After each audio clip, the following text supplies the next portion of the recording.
Hey everyone, so in this video we're going to be covering 10 of the most important and common question types you need to know for the SAT math exam. Now, if you want 50 plus SAT math questions, we have a playlist I'll link down below. As always, try the problems on your own before watching the solution, and good luck on your exam. This one says, in the given equation, b is a positive integer. The equation has no real solution. What is the greatest possible value of b? So they give us a quadratic equation, negative x squared plus bx minus 676 equals 0. So in order for us to solve this problem, we need to calculate what is called the discriminant. So the discriminant is what you're going to find in that quadratic formula. So that is square root of b squared minus 4ac. All right, so if you didn't know, the discriminant determines the number of solutions a function has. Or a quadratic function has. So if this value is positive, that means it has two solutions. If it is negative, then that means it has 0 solutions. And if it's equivalent to 0, that means it has one real solution. So in order for us to calculate this, we just need to know what the this part right here, the negative 4 times a times c is equivalent to, and then just find a b value that is less than that, but the greatest possible value. I'll show you how to do that. So let's first calculate negative 4 times a, we know our a value is negative 1, times c, our c value is negative 676. And this will give us a value of negative 2,704. All right. So as we talked about before, we need to know that the value of b squared has to be less than 2,704, but it has to be the greatest possible value. So what we can do is just set b squared equivalent to 2,704. Not negative 2,704 because this has to be a positive value in order to be subtracted, right? And so now we're just going to solve for b. So if we take the square root of both sides, we're going to get b is equivalent to the square root of 2,704, which is oddly equivalent to an odd number, whole number, which is equivalent to 52. Now 52 is not our final answer, because if b is equivalent to 52, our discriminant would be equal to 0 and we would have one solution. But this equation has no real solution. And so we know that b is a positive integer.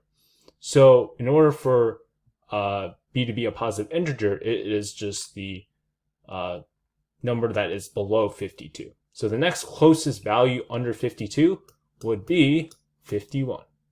And so the greatest possible value for b is 51, because if we can test this, 51 squared is 2,601. And that is indeed smaller than 2,704. And so if you did the math there, you would get a negative value. And so the discriminant would have a negative value, meaning you would get no solution. And that would ultimately solve the problem. A sample of a certain alloy has a total mass of 50 grams and is 50% silicon by mass. Okay. The sample was created by combining two pieces of different alloys. The first piece was 30% silicon by mass, and the second piece was 80% silicon by mass. What is the mass in grams of the silicon in the second piece? So to solve this problem, we need to set up a system, right? So what we know now is that the first piece and the second piece make up this certain sample of alloy. And so what we can determine is that the total mass, this is pretty much the only information we're given in terms of actual mass, is that the total mass of the alloy is 50 grams. So we can write 50 equals, and now we need to create some variables. Let's create it as x and y.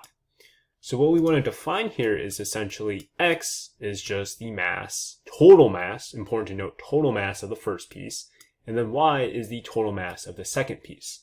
But what we want to solve in the problem is the mass in grams of the silicon, only the silicon in the second piece. So how exactly do we do it? Well, we have to read in between the lines. It says that 50% of that 50 grams is silicon. So 50 divided by 2 is 25 grams. So we only have 25 grams of silicon in that sample. Therefore, we can set 25 equal to, well, what are our other given equations? Well, not equations, but variables. we have the first piece, which is 30% silicon by mass, right? So you know X is the total mass, and therefore now we only have 30% of that for silicon. So we got 0.3x, and now I'm going to do the same thing for the second piece, which is 80%. So 0.8 times the total mass. All right, so now that we've got these two systems of equations, we go over to Desmos and plug it in. So we can see, guys, we plugged it in here and we find the intersection. So this is our corresponding X and Y values. It says what was the mass in grams of the silicon in the second piece. Remember, we labeled Y as the second piece, the total mass of the second piece. And so the total mass of the second piece here is, you can see, 20. So 20 grams is the total mass. This is the total mass, not the silicon of the mass of the silicon, right? To find the mass of the silicon in the second piece, we need to multiply it by that 80% factor, right? Because only 80% of that 20 grams is actually silicon. So 20 multiplied by 0.8 gives us a grand total of 16 grams of silicon. Therefore, B is our answer. As for the linear function f, the table shows three values of x and their corresponding values of f of x. Function f is defined by f of x equals ax plus b, where a and b are constants. What is the value of a minus b? All right, so they give us, it says they give us three values of x. And so what we can do is actually make the function, right? Let's plot it out. So we have f of x. And so now we have to find out what the slope is. That's what the a represents because it's right in front of the x. All right, so to find that, we just want to look at the difference in between. So it's rise over run. So from negative 64 to 0, that's an increase of 64. And from 0 to 64, that's an increase of positive 64 as well. And we can see for that each positive increase of 64, so that's a change in y, our change in x is just plus 1, right? So we can determine that our slope is 64x. All right, so now we want to determine b. So b is the y-intercept. And so the y-intercept is the value you get when x is 0. Now it's not on here, but we can predict what it is. So we know that the difference between 1 and 0 is a x value of 1, right? So plus 1 here. And so we can just work backwards. So instead of adding 64, we can just subtract 64. And so here, minus 64, we'll get a value of negative 128. And so our x-intercept would be 128. So you could write this as plus negative 128, but it's the same thing. So it says, what is the value of a minus b? So our a value is 64, all right? And it's subtracting the b value. The b value is negative 128, right? So if you subtract a negative number, we're essentially adding it.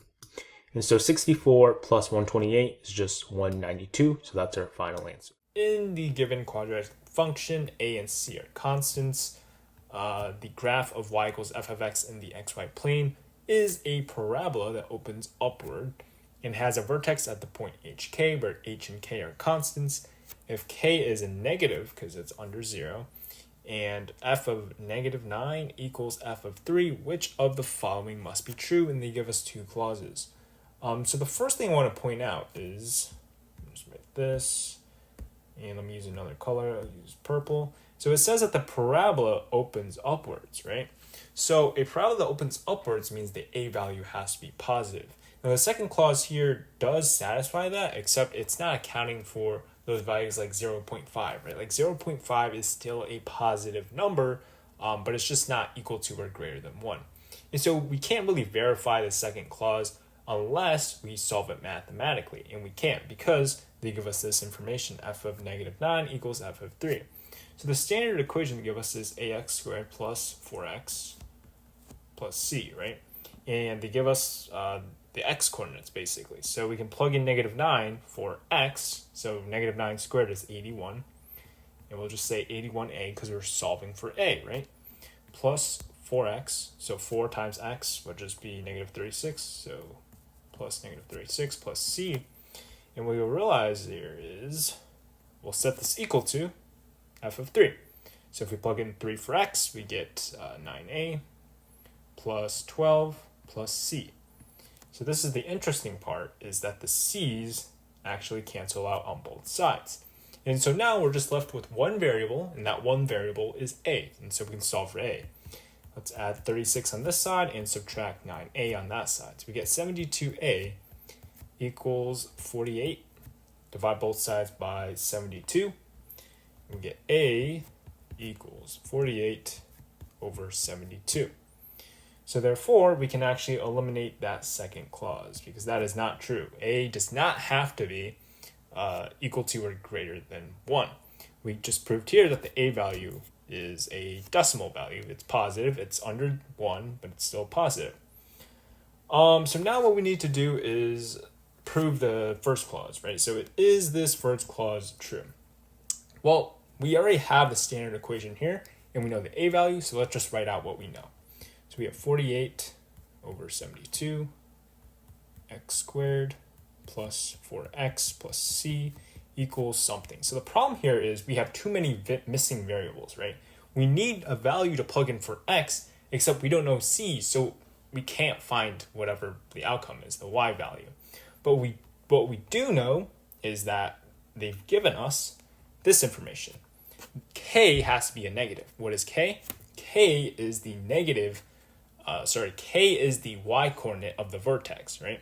And so the vertex has both x and y coordinates, and so h. What is h? H is the x coordinate of the vertex. So if we can find the value of h, we can plug it into this equation down here and see if the generalization is true to solve for c. So how do we find h? Well, it's actually pretty interesting because the parabola is symmetrical, right?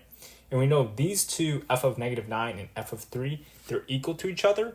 They have the same y coordinate values. And so their corresponding x coordinate values are going to be equidistant away from the vertex. And so what we can do is just do negative 9 plus 3 over 2. We're just finding the middle of those x coordinates. So this gives us negative 6 over 2. That's negative 3. So now we have the h value, the x coordinate of the vertex. So we can plug this negative 3 into our equation. So we have x squared, so negative 3 squared times 48, 72. And then plus 4 times negative 3 would give us negative 12.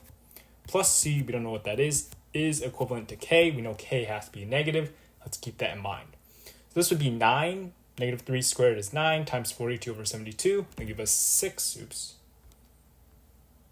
That'll give us 6 plus 12, negative 12, so just minus 12, plus c equals k. So this simplifies out to a value of negative 6 plus c equals k, or c minus 6 equals k. So let's see what the clause says. So it says the restriction is that c has to be a negative number. Now, is that true? Well, if we were to plug in a negative number for c, let's say on a pick and random, like negative 3. Negative 3 minus 6 equals negative 9. Well, negative 9 is a negative number, and we know k has to be a negative number. However, if we plugged in a positive value for c, would this equation work? Well, if we plugged in, let's say 5 minus 6 is negative 1. Well, now c is a positive number, and we still got a negative k, which means that the first clause right here is not true. So boom, boom, boom. First clause, not true. A lot is going on the screen, but the answer is going to be D. Point O is the center of the circle above, and the measure of angle OAB is 30 degrees. All right, so that's going to be 30 degrees right there. Boom. If the length of line segment OC is 18, so this is 18, what is the length of arc AB? So I think this is the minor arc of AB right here. Well, the first thing to note here is that OC represents the radius, right? Or the radius. So because OC is the radius, right? Because it goes from one point on the circle to the center, we know that the radius has a value of 18. Now the same thing happens from B to O, and as well as A to O. And therefore we know that the sine length of AO is going to be 18. So let me write. Is 18, and the sine length of BO is also 18. Now here's what's interesting, right? Because these two sine lengths are equal, right? We know they're opposite angles. The angles opposite to them are also going to be the same, right? And so if this right here, a 30-degree angle is opposite of 18, we know that this angle right here is also going to be 30 degrees. And it's kind of funny because now we have a isosceles triangle, right? So it works out in the end. So this angle right here we can conclude is 120 degrees. Boom. All right, so now how do we actually solve for the length of AB, right? Well, here's the thing. We know that AOB, that angle, the 120 degrees right here, that is the inscribed angle of the arc of AB. So technically speaking, the length of the arc is 120 degrees. However, we want to express it in, first off, radians, and also it'll be based on the circumference of the circle, right? So first off, let's just find the circumference of the circle. So the circumference of a circle is equivalent to 2 pi times radians. And therefore our radians, the radius, not the radians. So the radius is equivalent to 18, right? So we can just do 2 times 18 is 36 pi. And so that is our circumference, all right? And so in order to calculate the length of the arc, what we can just do is first just find the ratio to scale it up. So we have 120 degrees over 360. So that in reality in itself is just 1/3, right? So what we want to do is just take 1/3 of that circumference. And so 1/3 of that circumference, which we know the circumference is 36 pi. So 36 pi, 36 pi, let's just divide this by 3. Because we know that this angle represents 1/3 of it. And so we can just do 36 over 3, which is 12, and keep the pi, so we don't have to simplify it completely. And so our final answer here is going to be an answer of 12 pi, and let's see, it does match up with answer choice B, and therefore that is our answer. Ken is working this summer as a part of a crew on a farm. He earned $8 per hour for the first 10 hours he worked this week. Because of his performance, his crew leader raised his salary to $10 per hour for the rest of the week. Ken saves only 90% of his earnings from each week. What is the least number of hours he must work the rest of the week to save at least $270? So first off, let's just set up our inequality, right? So he needs to save at least $270, right? 270. And so he can save more than 270, but he needs to save at least 270. So greater than or equal to, and then his savings, it says right here, he saves only 90% of whatever he earns, right? So whatever we have with his $8 per hour or $10 per hour for X amount of hours, right? All that is going to be cut down by 90%. So we can write a 0.9 on the outside and then a parentheses for all of our values on the inside, right? So the first thing we want to account for is his initial 10 hours that he worked. So he worked that initial 10 hours at a rate of $8 per hour, right? And therefore, since he worked 10 hours at $8 per hour, he made $80. So we just write a flat $80 right there. But then his performance increased, right? And therefore his salary also increased. It says his crew raised his salary to $10 per hour. We don't know how many hours he's going to work at $10 an hour, but we know that he must work a certain amount of hours to make at least $270. Sorry, to save at least $270. Therefore, we can write this as plus 10, because that's the flat rate. And then we can just write X as the number of hours he works. And X, in our case, in this inequality, will represent the least number of hours he must work to save at least $270. All right, so now we just want to simplify this inequality, right? So 0.9 times 80 is going to give us a value of 72. 0.9 times 10x is going to be plus 9x. Set this equal to greater than or equal to 270. Okay. And so we want to subtract 72 from both sides because we're isolating for x. And so we get 198 is less than or equal to 9x. Divide both sides by 9 and we get a value of 22 is less than or equal to x. All right, so what does this represent? Well, this means that in order to save at least $270, they will have to work, or who's there? Ken will have to work at least 22 hours, right? But this also means that, you know, if he works greater than 22 hours, he'll save more than $270. But we just want to find the number of hours that it'll take him to save at least 270 hours, working the least number of hours, right? And the least number of hours in our case is right here, 22 hours, because that's the minimum that he has to work. And therefore our answer choice is going to be C. Adam's school is a 20-minute walk or a 5-minute bus ride away from his house. The bus runs once every 30 minutes, and the number of minutes W that Adam waits for the bus varies between 0 and 30, which the following inequalities give the values of W for which it would be faster for Adam to walk to school. Right, so the first thing you notice here is that for all of our inequalities, everything on the right side is a constant 20, right? So that represents that 20-minute walk that Adam has the option to take. Everything on the left side, therefore, represents that bus ride. So it's the 5 minutes of the bus ride from his house to the school, including that waiting time from between 0 to 30 minutes. So if we want the inequality that shows that it's faster for Adam to walk to school, that means that 20 minutes is going to have to be less than whatever's on the left side, because then that shows that it takes less time, right? So first off, we can eliminate two answer choices because these don't show that relationship. So the first one is A, and then the second one is C, right? These show that 20 is greater than the left side, which we don't want. And now we're down to B or D. Well, the thing with B is it shows W minus 5.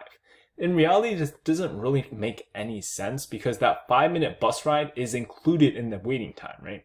So the waiting time here is W, the amount of time that Adam has to wait for the bus.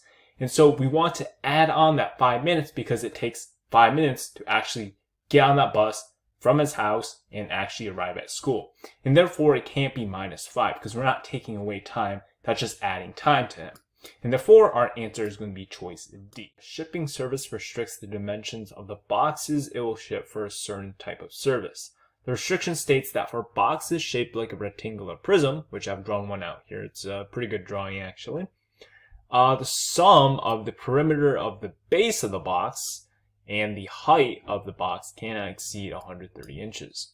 The perimeter of the base is determined using the width and length of the box. If a box has a height of 60 inches and its length is 2.5 times the width, which inequality shows the allowable width x in inches of the box. All right, so first off, let's label our diagram, right? So we know the height they give us is 60 inches, so let's just write 60 out here. Oopsies. There, 60. And then they also give us the width, which is x. Well, we don't really have a value for x, so we'll just label x out here. We know the length is 2.5 times the width, so we just write this as 2.5x, right? And now what we need to do is set up our inequality. So let's use green and write out 130, because it cannot exceed 130, right? And therefore, I'm going to write up the sign like this. But it can be equal to 130, it just can't exceed 130.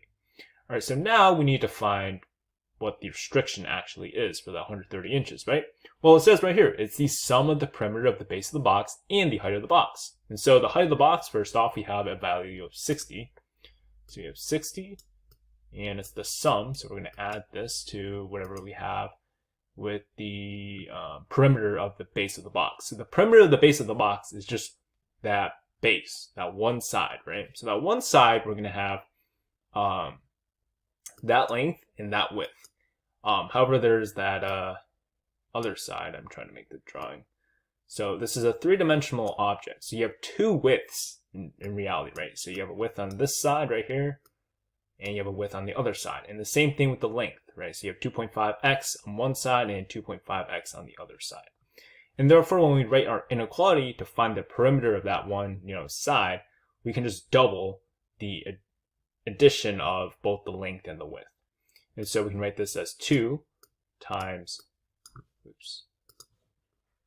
2.5x plus x. All right, so now what we want to do is just expand this out. So 2 times 2.5x will just give us 5x. And then 2 times x is going to be 2x. And so we get 7x over here. So in our equation, we're going to have 60 plus 7x, and that is going to be less than or equal to 130.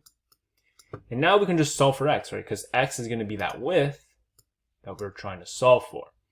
And so we can just subtract 60 on both sides, and we get 70 is greater or less than 7x. Divide both sides by 7, and we get x is less than or equal to 10.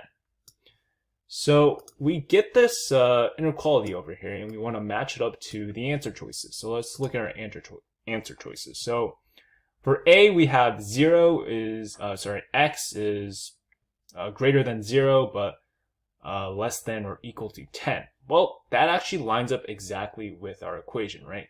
For all these inequalities, the minimum or x has to be greater than 0, which makes sense because you can't have a width of 0, right, for a box like a rectangular prism. And therefore, since this part of the inequality matches up with what we have down here, it's the same thing but flipped, our answer choice is going to be A. Given the system of equations, h is a constant. If the system has no solution, what is the value of h?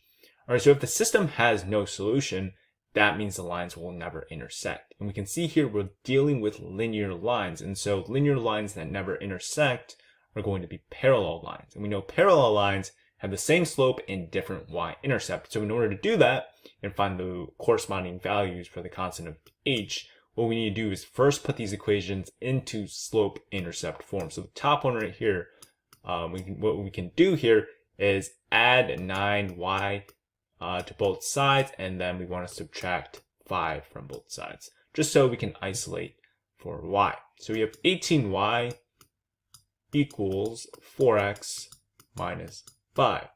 And now for slope-intercept form, this will just simplify. We divide both sides by 18. So y will be equivalent to 4, 18, x minus 5 over 18. All right, so this is our equation, right? That means what we need to do is get this equation, the second equation right here, to have the exact same slope of 4 over 18, but a different y-intercept. So let's see if we can do that. So we have hy equals 2 plus 4x. So let's zoom in on this slope, right? The current slope is 4, as a value of 4. Let's just ignore the x for now. So the current value of 4 is much more different versus the slope that we want, which is 4 over 18. So how do we go from 4 to 4 over 18? Well, we can do this by just multiplying 4 by 1/18. And therefore, that will give us 4 over 18. And so how do we multiply 4 by 1 over 18th? Well, that's the same thing as dividing 4 by 18, right?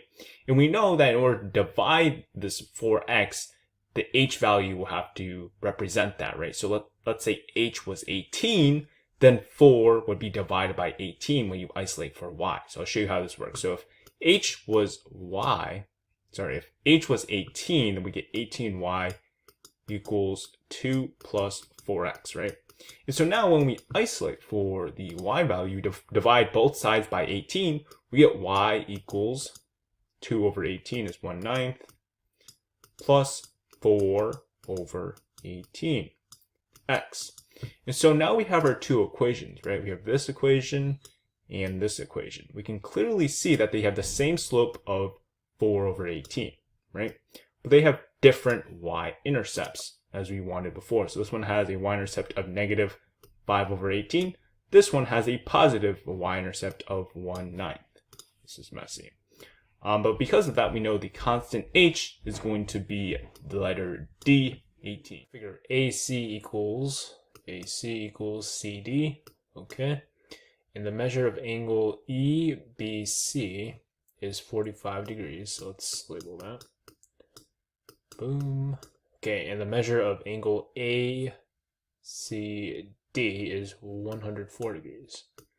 What is the value of x in degrees? So the value of angle AEB, that's what we're trying to find. So the angle of AEB.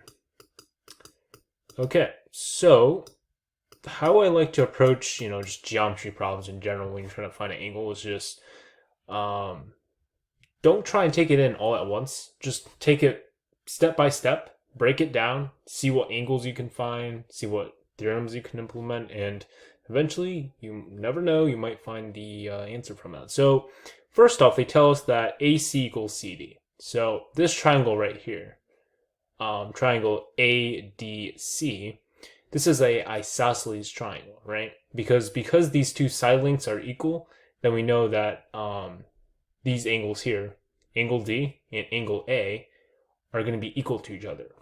Because there's only 180 degrees in a triangle, and we know angles ACD is 104. I should add evens. Boom, boom. So that gives us 76 degrees between those two angles. And so we can divide that in half, and we get 38 degrees.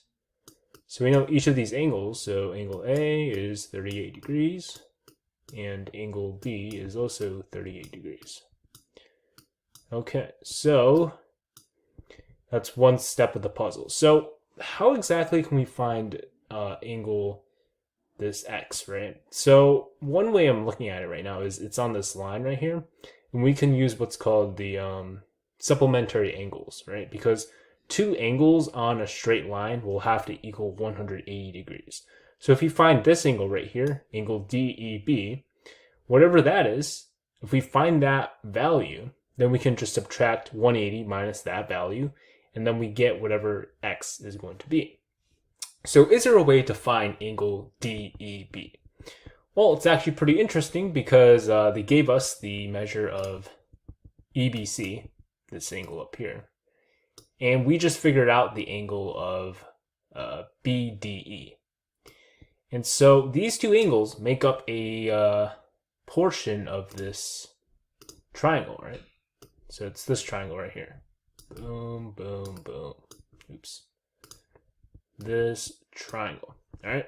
So we know there is, let me just switch back. There is 180 degrees in a triangle. So if we found two of the angles, 45 degrees and also 38 degrees, then we can find the last value. And this last value, let's do some quick maths. I think that is 97 degrees. Okay, so angle E is 97 degrees. All right. All right, so as we said before, now we can use supplementary angles. So we know these two angles, this angle we just found here, 97 degrees, and angle X, together they will have to equal, so 97 degrees plus X, whatever that is in degrees, has to equal 180 degrees. And so we can do some simple maths. 83 is our final answer. So the value of X would be 83 degrees. And I think they want you to represent it as just the value without the degrees, because they already state the degrees here. And so if you're really finding X, the actual answer is just 83. So yeah, there you go. That's the answer, and thank you guys for watching. I hope you learned something.